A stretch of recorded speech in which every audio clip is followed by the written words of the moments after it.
예, 그 통일시대연구원의 박영태라고 합니다. 네. 처음에는 저희가 생방송을 2주에 한 번 정도로 해서 한 번씩만 하려고 했는데 맞들렸는지 두 탕씩 지금 하고 있습니다. 아, 수요가 많이. 네, 그래가지고 아까 3시에 한 번 했고요. 네. 4시에 또 했는데 만약에 생방송을 이렇게 두 탕씩 할 거면 이렇게 띄어서 하는 게 별로 좋지는 않을 것 같아요. 아, 차라리. 그래서 보시는 분들이 불편하게. 생방송 하다가 어라 좀 이따 한 30분 있다 한다는데 그럼 이제 또 기다려야 되잖아요. 그래서 차라리 붙여서 하는 게 나을 수도 있을 것 같은데 어쨌든 앞으로 이건 내부에서 논의를 좀 해보겠습니다. 지금 어쨌든 현재 생방송이에요. 네, 네. 그래서 생방송인데 뭐 평소와 다를 건 없고 욕설 같은 것만 좀 자제하시면 뭐 제가 조심해야 되겠죠. 자, 오늘 오랜만에 나오셨는데요. 네. 그 중국, 미국 경제 이런 걸 위주로 말씀해 주신다고요. 네. 현재 중국 얘기가 한국에서도 많이 나오고 있는 거죠? 이런저런 이제 얘기들? 최근에 좀 금융시장에서는 많이 관심을 끈 게 중국이 이제 경제 대책을 몇 가지 쭉 시리즈로 발표를 했어요. 그렇게 하면서 중국 정권 시장이 급등을 하고 이렇게 그런 일들이 있었어가지고 그래서 관심이 높아졌습니다. 그 언제 어떤 정책들을 중국 정부에서 발표한 겁니까? 이제 9월 하순부터 이렇게 몇 차례 시리즈로 나왔는데요. 네. 9월 24일 날 그 인민은행장 우리로 치면 이제 중앙은행장이죠.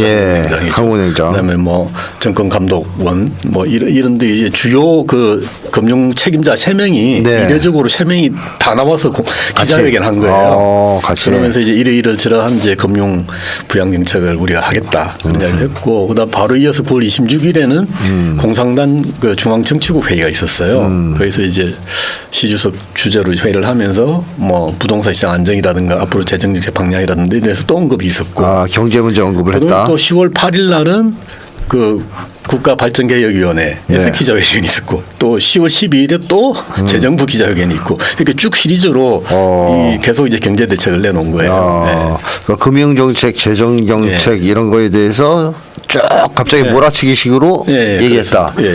그래서 중국 증시가 뛴 거예요? 짧은 게 한 일주일 사이에 30% 올랐다가 지금은 조금 이제 다시 떨어져서 어쨌든 그 전보다는 올라 있는 상황이죠. 이렇게 하니까 사람들이 뭔 일이 있구나. 그 직접 주식시장을 부양하겠다는 정책도 있고요. 네네네. 그래서 중국에 대한 관심이 높아졌는데 중국이 이렇게 몰아치기로 정책을 막 발표한 데는 그 전에 뭔가 중국 경제에 문제가 있으니까 이렇게 한 거 아닌가요? 이제 우리가 뭐 중국 관련된 뉴스들 뭐 TV나 신문을 통해서 보는 거 항상 비판적인 뉴스들 많이 보는데요. 그렇죠. 그 중국 경제 그러면 대표적으로 그쵸 뭐 부동산 시장이 많이 떨어진다더라, 폭락했다더라, 그 다음에 뭐 소비 경기가 안 좋다더라, 뭐 그런 이야기인 거죠. 그 실제로 이제 이게 중국 부동산 시장이 특히 문제였는데 그래서 뭐 빈집이 얼마가 있고 뭐 이것 때문에 막 폭망할 거다, 제2의 일본이 될 거다, 뭐 그런 이야기들이 서구 언론에 많았었는데. 부동산 시장이 떨어진 게 지난번에도 한번 작년쯤에 말씀드린 적이 있는 것 같은데 이게 그냥 시장이 무너져서 떨어진 게 아니고 애초에 가만두면 너무 버블이 커질 것 같으니까 중국 당국이 정책적으로 2021년 초부터 아주 세게 이렇게 억누르는 정책을 한 거예요. 이대로 가만두면 안 되겠다. 진짜 버블처럼 커졌다가 일본처럼 될 수도 있겠다. 버블 터질까 봐. 방지하자. 그래서 이제 그게 계기가 됐는데 그리고 하고 보니까 실제로 부동산 가격이 떨어지는 거예요. 너무 또 억제가 됐다. 그러니까 22년 초부터는 이제 전년 대비로 가격이 떨어지기 시작하는 거예요. 22, 23, 24, 올해 3년째 지금 가격이 계속 떨어지니까 고점 대비 많이 떨어진 데는 30% 아파트 가격이 이렇게 떨어지는 거예요. 그러니까 이제 이런 식으로 자산 가격이 떨어지고 또 주식 시장도 안 좋았어요. 그러니까 이제 뭐 중국도 우리랑 비슷하겠죠. 대부분 이제 집이 제일 큰 자산일 텐데 그다음에 여유가 조금 있으면 주식도 투자할 거고 근데 그 내가 투자하는 자산이 10억이었던 게 갑자기 아파트가 7억이 되고 이러면 소비할 기분이 안 나잖아요. 내가 갑자기 커지는 듯한 느낌이 들잖아요. 그러니까 소비 경기가 안 좋았어요. 원래는 2020년대 코로나를 중국이 세게 통제를 했잖아요. 그게 풀리고 나면 뭐 한 22년, 23년부터 경기가 굉장히 좋아지겠구나 이랬는데 마침 그때서부터 부동산 시장이 안 좋아지고 주식시장도 안 좋아지면서 예상보다 소비 경기가 안 살아난 거예요. 자본주의는 또 소비가 안 돌아가면 잘 안 돌아가니까. 그렇죠.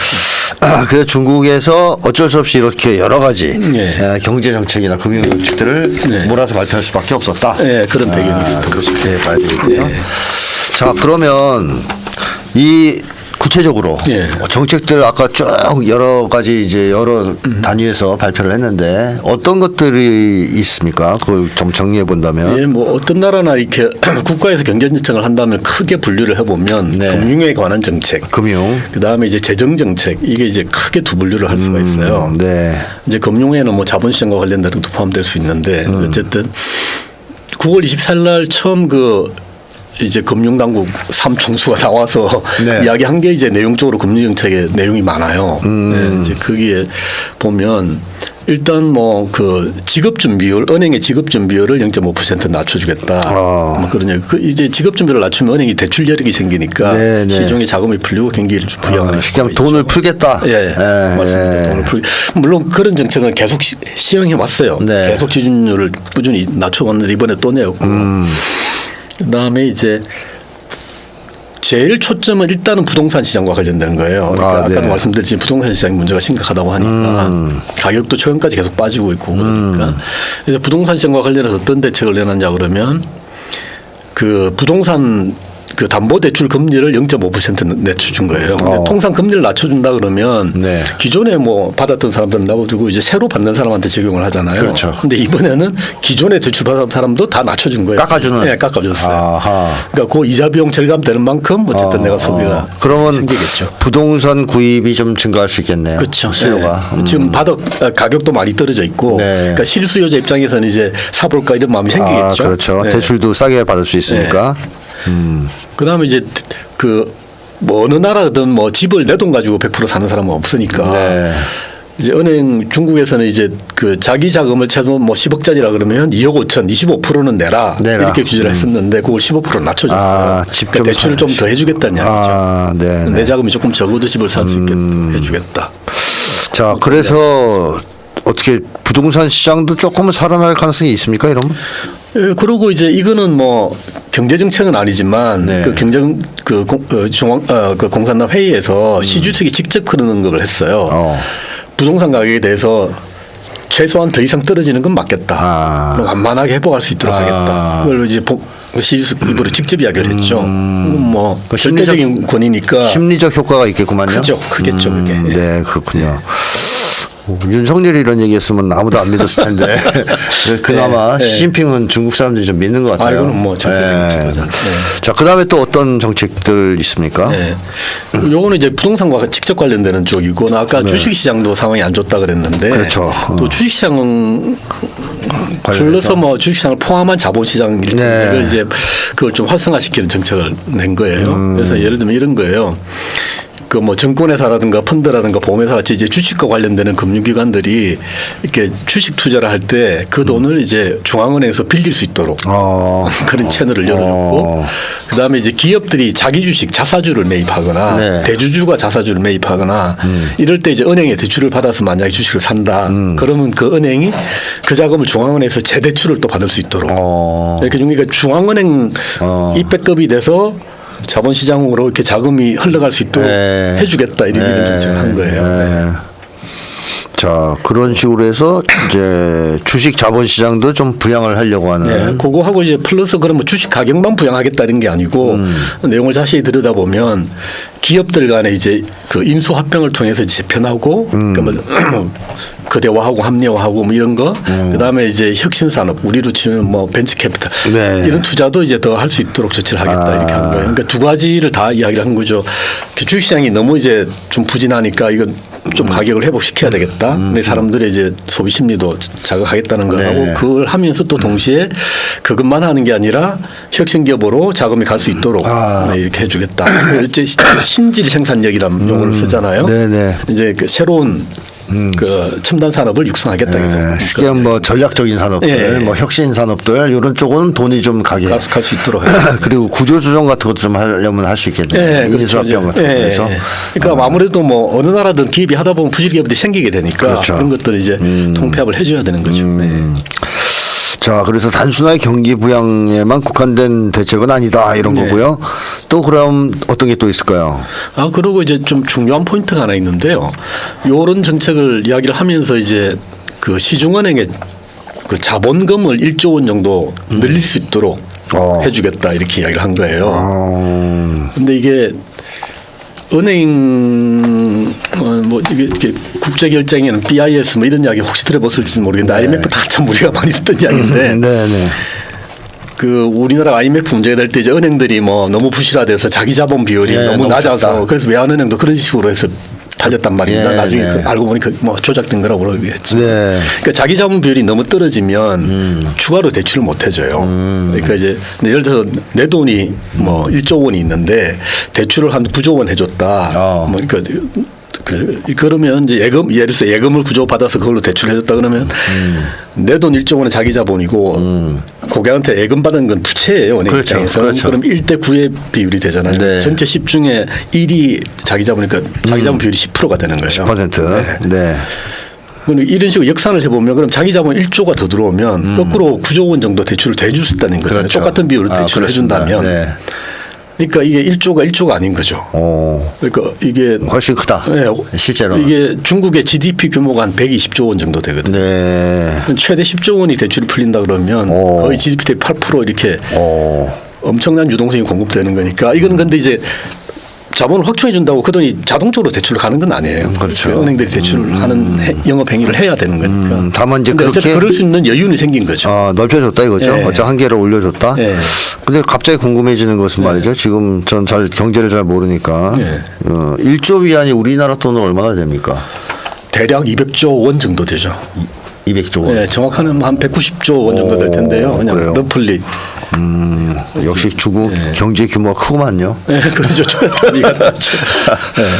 자, 그리고 또 마지막으로 어떤 게 있습니까? 예, 그리고 이제 요게 이제 주로 이제 금융 정책이라고 하는데 해당되고요. 그다음에 이제 아까 말씀하셨듯이 금융과 재정 정책이니까. 금융과 관련된 금융기관이나 뭐 주식시장, 은행과 관련된 그런 이야기들이고요.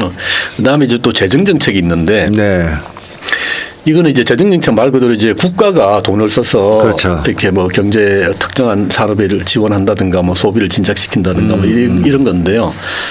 그게 이제 그 어쨌든 큰 방향은 재정부 인터뷰에서도 그랬고 이렇게 정부가 그 국채를 발행해서 요즘 미국이 국채 발행해서 뭐 부채가 엄청 많다 그런 이야기를 하는데 중국도 어쨌든 추가로 국채를 발행해서 그 돈으로 그 필요한 아까 은행 지원이라든가 그다음에 지방 그 부채 문제 해결하는 데 지원한다든가 그다음에 이제 필요하면 시주세 그런 방법도 있어요. 그 이 저소득층한테는 현금을 직접 주는 것도 고려하고 있다. 기본소득인데. 예. 그다음에 이제 그 소비 쿠폰, 네, 상품권 같은 거죠. 그런 것들 주는 것도 이제 생각하고 있다. 뭐 이런 이야기를 그것도 했는데. 돈이 필요하니까. 예. 예. 어쨌든 그걸 하려면 돈이 필요하니까 정부가 돈을 조달하는 방법은 대부분 이제 국채를 발행해서 그 돈으로 이제 하는 거고요. 그래서 국채 발행을 확대하겠다고 했는데 정확하게 어느 규모로 하겠다는 건 아직 발표를 안 했어요. 네. 어쨌든 할 건 할 건데 얼마 정도 할지는 아직 정해지지 않았다. 10월 말 되면 어쨌든 이것도 이제 그 일종의 그 우리로 치면 국회의 동의를 받아야 되는 거기 때문에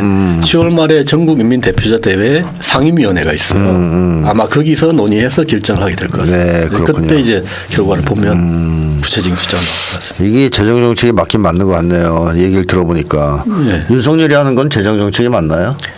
뭐 재정 정책을 하긴 하는데 이제 그 지금 우리나라 보수들의 왜곡된 시각이 물론 이제 재정을 관리를 잘 해야 되는데, 그러니까 정부 부채가 너무 늘어나는 걸 컨트롤 하긴 해야 되는데, 우리는 그 GDP 대비 정부 부채가 지금 50%가 안 돼요. 40%대예요. 그러니까 쓸 수 있는 여력이 있어요. 근데 미국은 코로나 때 가게들한테 현금을 그냥 줬단 말이에요. 공장을 꽂아줬죠. 우리는 그거 안 했잖아요. 안 했죠. 그러니까 우리 우파들이 금과국적으로 여기는 미국에서 하는 정책조차도 우리는 안 따라한 거죠. 그러니까 서민들한테 도움이 되는 일을 별로 안 해요. 절대 안 하죠. 근데 부자 감세는 하고. 별로 안 하는 게 아니라 절대 안 합니다. 네. 그러니까 이건 재정 정책이 아니라 이제 거꾸로 가는 재정. 이거 뭐 국민들 주머니 터는 정책이다 이렇게 이제 보여야 될 것 같고. 자, 중국 쪽에서 이런 식의 이제 노력들을 꾸준히 이제 지금 하고 있는 건데 결국 경기를 좀 올려보겠다 이런 건데 중국 경제가 좋아질 가능성이 있습니까? 이런 정책들로 인해서? 예,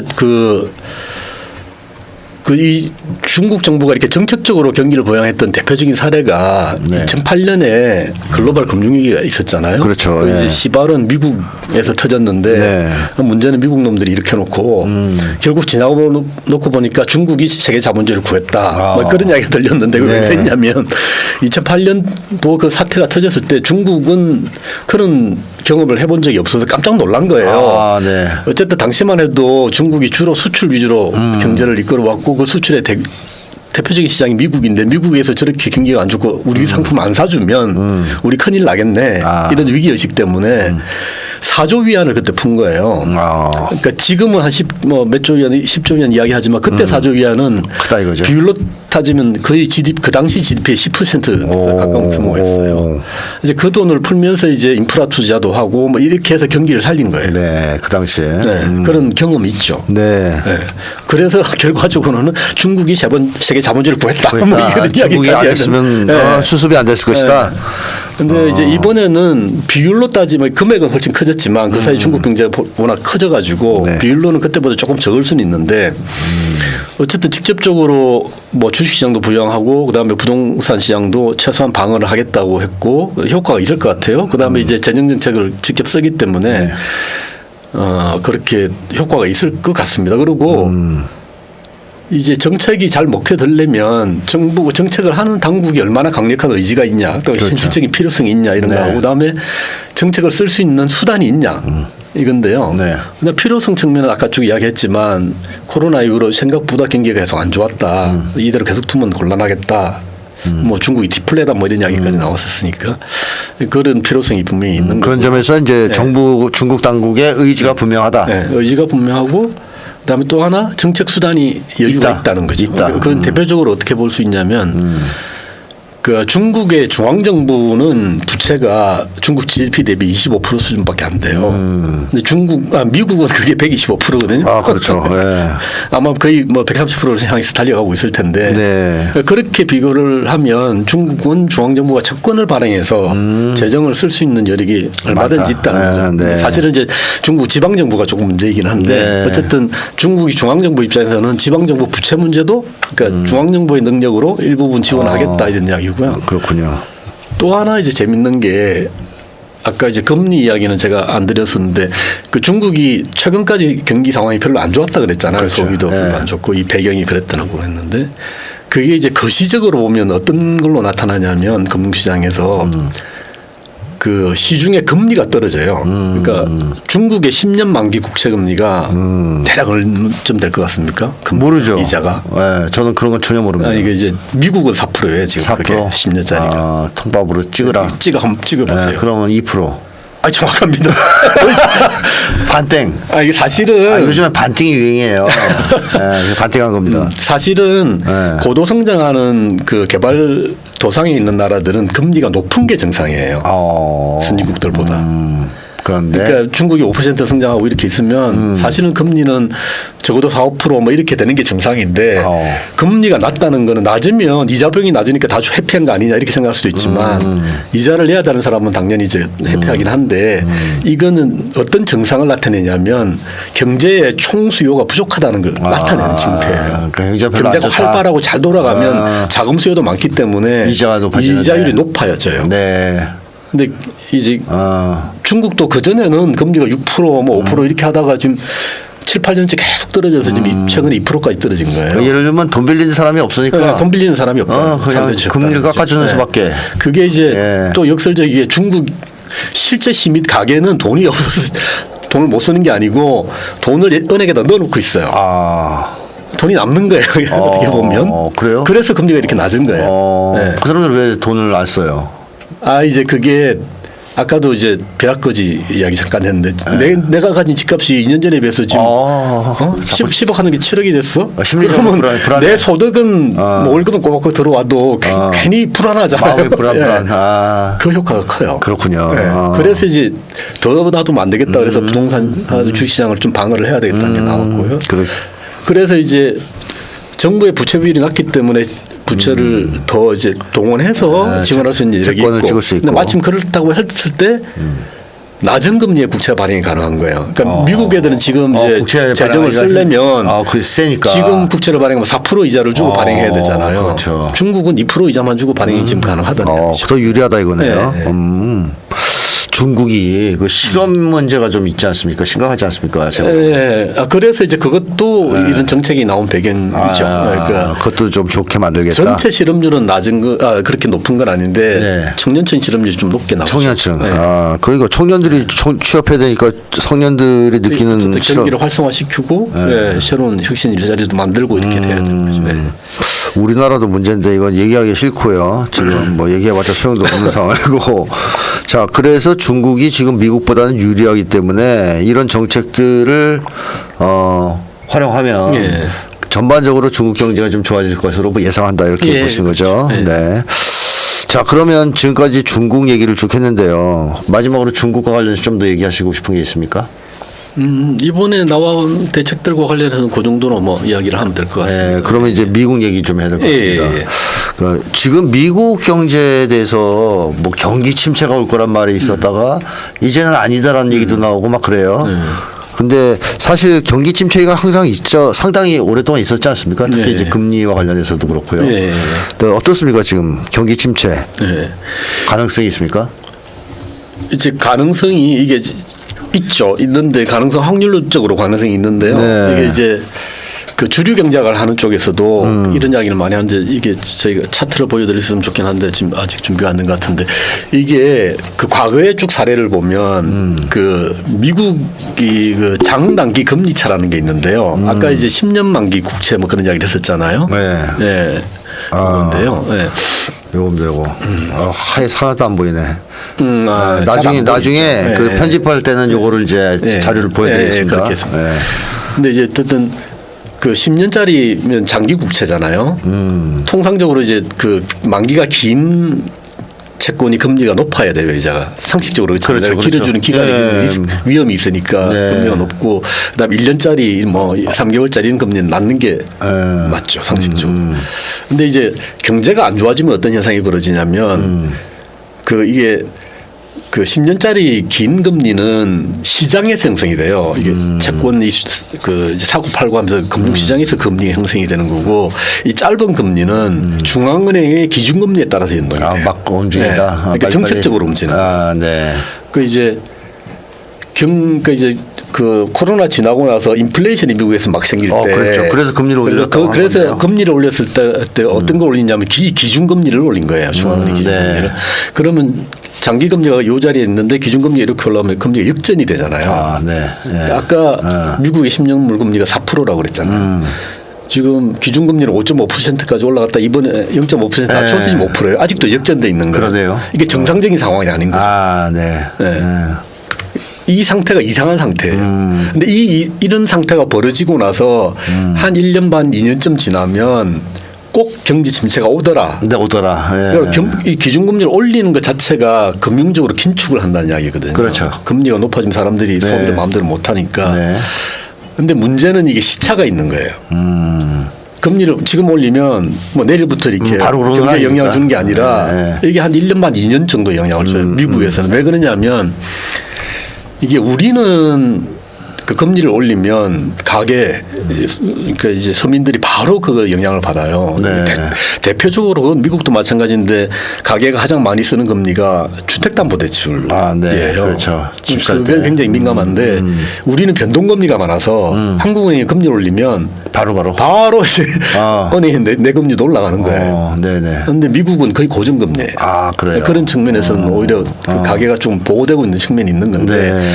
그러니까 이제 그 페드가 기준금리 이렇게 올렸어도 이 사람들이 영향을 안 받. 옛날에 내가 이게 대출 받는 사람은 영향을 안 받는 거예요. 고정금리니까. 만기가 돼서 뭐 다시 하거나 아니면 새로 받는 사람만 영향을 받는 네. 그런 시차 때문에 시차 효과가 있어서 바로 나타나지 않는다. 그렇게 역전되는 게 장단기 금리가 역전되기 이상한 현상인데 그 이상한 현상이 생기고 한 1년 반이나 2년쯤 되면 경기 침체가 오더라 이런 게 이제 과거의 사례가 항상 그랬어요. 그랬군요. 그런 것 때문에 경기 침체가 올 거다. 오긴 올 거다.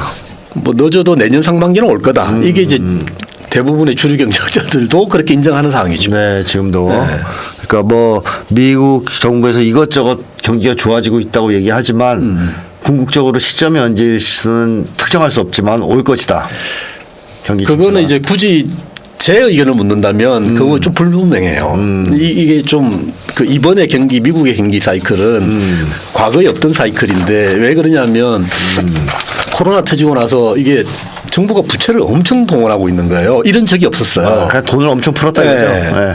그러니까 그 자본주의 시장 경제에서 이렇게 중간중간에 경기 사이클이 있기 때문에 한 뭐 1년, 2년 혹 길면 이 정도의 경기 침체가 오는 거는 그거 온다고 해서 그 시스템이 망하는 건 아니에요. 그렇죠. 오히려 어떤 측면에서 보면 정리가 되는 중간에 측면도 경기가 침체가 살짝 와줘야 경쟁력이 떨어지는 기업들이 도태되고 그러니까요. 새로운 네. 산업이 다음에 성장하고 이렇게 되는 선기능이 있는 성장도 있긴 거거든요. 있죠. 네.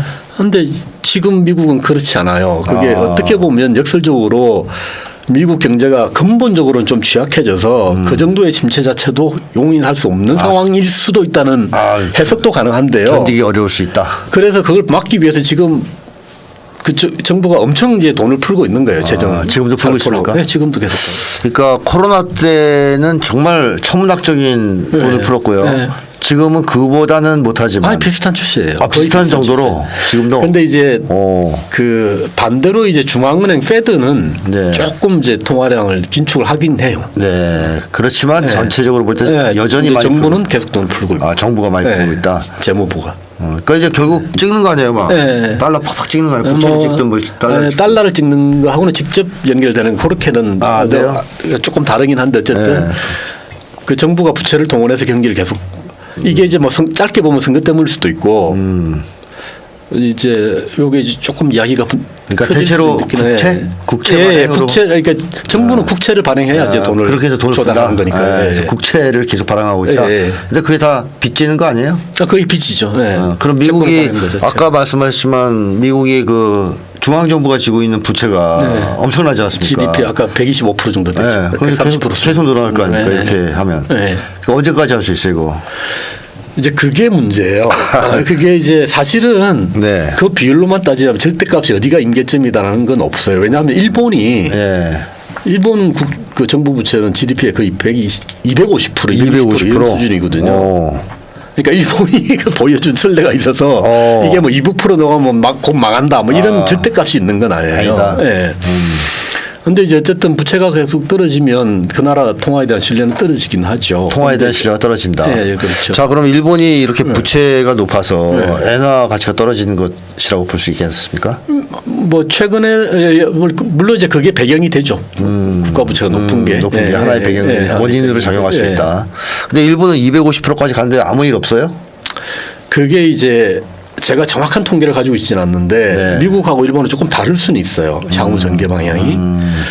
왜냐하면 제가 듣기로는 일본은 저렇게 국채를 많이 찍어놔도 외국인들이 일본 국채를 가지고 있는 게 별로 없다는 거예요. 외국 사람들이 다 외국의 이게 자국 금융기관이나 자국 국민들이 가지고 있다는 그래요. 거예요. 그러니까 이게 이렇게 이야기가 번지면 좀 시간이 걸릴 것 같은데 죄송합니다. 제가 이상하게 옆으로 샜는데 그러니까 궁금하니까. 네.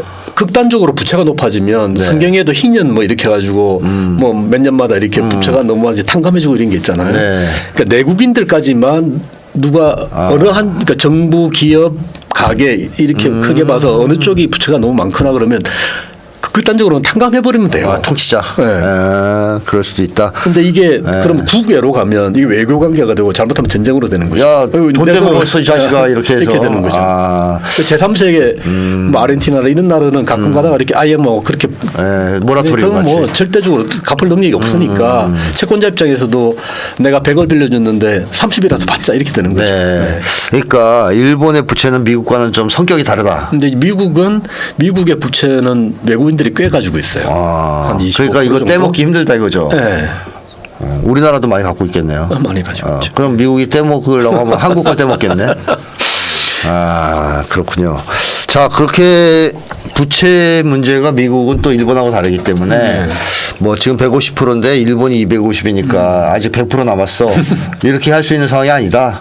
이렇게 그건 뭐 예. 사실 이게 전례가 없던 상황이라서 좀 더 두고 봐야 되는 상황이고. 어쨌든 무제한적으로 찍을 수는 없다 이런 얘기죠. 이제 그게 이제 사실은 달러 패권하고 관계가 있어요. 그렇죠. 그러니까 이렇게 많이 찍는 걸 보고 외국의 투자가들이 진짜로 아 미국이 위험하네 이렇게 생각을 하면 어떤 현상이 벌어지면 안 살죠. 아무도 안 사거나 있는 것조차 팔겠죠. 팔겠죠. 그러면 어떤 현상이 벌어지냐면 미국의 아까 뭐 대표적으로 10년물 금리 이런 게 4%가 아니라 8%뭐 극단적으로 15% 이렇게 갈 수 있는 거예요. 그러니까 굉장히 이렇게 경제 체력이 약한 나라들의 대표적인 현상이 뭐냐면 인플레가 높고 금리가 높거든요. 따라서. 네네. 마린테나 이런 데 가면 뭐 인플레도 100% 가까이 되고 금리도 100% 가까이 돼요. 100%. 그러니까 극단적으로는 이제 미국 경제가 그런 모습으로 가게 되는 갈 거니까 수도 그러니까 극단적으로 상정을 해서 네. 외국인들이 아무도 미국 국채를 안 사준다. 네. 있는 거 오히려 판다. 이렇게 되면 그렇게 될 수 있다는 얘기죠. 그러면 뭐 근데 그런 현상이 생기냐 안 생기냐 그 변곡점이 굉장히 중요한 거예요. 그러니까. 그렇죠. 어느 시점에서 그렇게 될 수 있느냐. 네. 현재까지는 당장 그렇지는 않지만 당장 그쪽으로 가고 있는 중이고. 그럴 수 있는 그 잠재력을 점점점 쌓고 있는 거죠. 그러니까 그렇죠. 그 위험을 쌓고 있는 거죠 지금. 나는 그 쉽게 외국 사람들이 볼 때 야 달러 가치 앞으로 안 오를 것 같은데 저 미국 국채 사면 잘못하면 저거 떼먹힐 수도 있는데 종이 조각될 수도 예, 있는데 이런 우려를 지금 하고 있는 상황이고 그러다 보면 이 추세는 꺾기 어려울 것이다. 이제 그거에 영향을 줄 수 있는 변수가 크게 보면 두 가지인데요. 네. 하나는 미국 자체의 경제 체력이 회복되든가. 시간이 갈수록 힘든 것 같다라고 하는 판단이 있었느냐 아니면 요즘 뭐 그 AI 뭐 이러면서 미국이 잘 나가간다고 하는데 네. 그게 실질적으로 굉장히 효과가 생겨서 미국이 당분간 괜찮을 것이냐. 괜찮을 거냐. 그러니까 미국 내부의 요인 하나하고 내부 요인. 또 하나는 미국 외부에서 미국을 제외한 나라들이 얼마나 미국 대비 상대적으로 성장을 빨리 하느냐. 그래서 네. 경제국가 커지느냐. 그러니까 그 경제국가 커지면 이제 힘이 쉬어지는 거니까 그렇죠. 경제적으로. 그 다음에 이제 최근에 이야기하고 있는 것처럼 달러를 구체적으로는 달러를 대체할 수 있는 다른 통화가 생길 수 있냐. 근데 위안화라든가 이런 개별 통화는 대체 역할을 하기 힘들어요. 예. 제가 보기에는. 근데 이제 브릭스 국가들 대표적으로 이렇게 모여서 우리가 별도의 통화를 네. 새로 만들자. 이러면 이제 강력한 무기가 달러에 대한 대체제가 생길 수 있는 거죠. 그렇죠. 그러면 이제 달러를 더 이제 종이 조각처럼 여기는 네, 통화 만들 수 있다. 그동안은 달러가 분명히 그런 문제가 있어요. 이게 달러는 한 나라의 통화이면서 세계 통화 역할을 했는데 네. 이거 문제를 일으키거든요. 그러니까 네. 예를 들어서 미국은 그냥 컴퓨터에서 숫자만 누르면 돈이 생기는 거예요. 그렇죠. 그 돈으로 중국에서 뭐 옷도 사오고 네. 이렇게 수입을 해서 엄청나게 쓴 거란 말이에요. 네. 이게 시뇨리지 효과라고 그러죠. 이제 화폐 찍어서 얻는 이익. 이게 그러니까 부정의하기도 하고 시스템이 이게 지속 불가능해요. 그렇죠. 왜 이걸 계속 이렇게 하려면 미국은 계속 경상적자를 해서 달러를 외부로 풀어줘야 되는데 그게 이제 이 모델 자체가 지속 불가능해요. 근데 네. 그 임계점이 언제냐는 게 문제이지. 네. 임계점 근데 올 것이다, 그렇다고 해서 반드시. 그러면 그 역할을 위안화가 대체할 수 있냐? 그렇지는 않으니까 특정한 한 나라의 통화가 국제 통화 역할을 하는 것 자체가 부조리하다. 부조리하고 부정의하다. 장기적으로는 지속 불가능하다. 네, 맞습니다. 네. 어떻게 보면 그런 점에서 미국 달러가 기축 통화 역할을 하고 있는 것은 인류의 정의에 비춰보면 네. 말도 안 되는 것이고 네. 또 사실 지속 가능해서는 안 되는 것인데 여태까지 그것을 지속 가능하게 했던 것은 군사력 아니었습니까? 그나마 사실상. 미국의 어쨌든 총체적인 국력이죠. 네, 그러니까 까불면 군사력 죽여버리겠어. 네, 뭐 경제력도 있지만 포함해서 경제력 네. 포함해서. 군사력이 없었으면 저는 경제력만으로 못했을 거라고 생각합니다. 그래서 그런 여러 가지로 지탱이 왔는데 요즘 이제 군사력도 좀 빌빌거리고 그렇죠. 있고 네. 경제도 눈에 안 띄게 좋고. 뭐. 그러니까 이제는 만약에 기축 통화를 대신할 만한 통화가 나와버리면 완전히 달러가 세되는 수가 있다. 그거는 이제 그것과 관찰을 좀 해봐야 되는데요. 네. 그러니까 그게 딱 등장한다고 해서 바로 달러가 급전직할 건지는 관찰을 해봐야 될 요소인데 어쨌든 그 러시아에서 이제 브릭스 정상들이 모여요. 브릭스 플러스죠 이제는. 네. 10월 24일. 네. 여기서 이제 들리는 이야기로는 이때 이제 그 달러를 대체하는 브릭스 통화. 네. 그 뭐 지금 가칭을 유닛 이렇게 UNIT 이렇게 쓰고 있던데 그게 이제 발표가 될지. 그러니까 우리는 유닛을 이렇게 설계를 할 거다. 네. 그리고 이런 방식으로 작동을 할 거다. 이런 게 이제 나와야 되잖아요. 그렇습니다. 그게 이제 딱 사람들이 들었을 때 얼마나 설득력 있게 들리는 건지 네. 그다음에 또 현실적으로는 실제로 도입이 됐을 때 그게 얼마나 잘 기능을 하는지 네. 뭐 이런 것들을 봐야 되겠죠. 네, 그런 게 하나의 변수가 될 수 있다는 예, 거죠. 예. 근데 미국 입장에서는 굉장히 예민하겠네요. 아, 그렇죠. 10월 22, 24일 날 열리는 브릭스 회의 예. 자체가 싫을 것이고 뭐 그런 회의 자체가 싫은 예, 거겠죠. 또 거기서 유닛이 채택될까봐 예. 막 뭐랄까 예민해져 있겠습니다. 예. 그래 앞으로 미국 사람들 만나면 유닛 그럼 되겠네. 유닛 그러면 막 놀래가지고 막 술도 사주고. 아, 자 어떻게 보면 우리 인류의 입장에서 보면 말씀하셨듯이 아까 달러가 기축 통화 노릇을 하는 것은 부정의한 겁니다. 그걸로 미국은 마음대로 남의 나라를 수탈하고, 그렇죠. 예, 그 착취하고 한 거 아닙니까? 다른 우리는 뺏기고, 그러니까 아주 부조리한 체제다 이렇게 이제 봐야 되고요. 다만 이제 그것을 지금까지 대체할 만한 달러를 대체할 만한 통화가 없어서 우리가 이 부조리를 깨지 못한 측면이 있는데 이제 브릭스에서 만약에 유닛 같은 새로운 대체 통화가 나온다면 미국의 달러 패권은 무너질 것이고.